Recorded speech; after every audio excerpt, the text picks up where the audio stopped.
All right, this is Michelle from Intentional Money Life, here to tell you tip number 3 for 10 ways to level up your finances.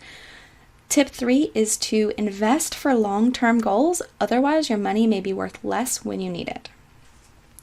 So we think of savings as being safe, but actually it comes with the risk, and that risk is inflation. Inflation, which is actually good for the economy as long as it's low in the 2%-ish range, it reduces your buying power of that money over time.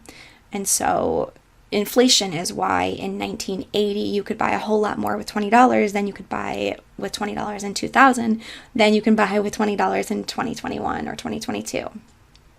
So savings is great for short-term goals. It's great for an emergency fund. It's great for sinking funds, anything like that.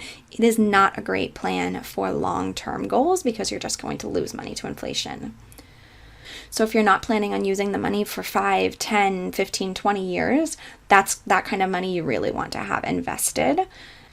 So one of the things about investing in the stock market, in stocks specifically, is that as inflation goes up, companies charge more also, and they make more also. And so it's one way to inflation-proof your portfolio.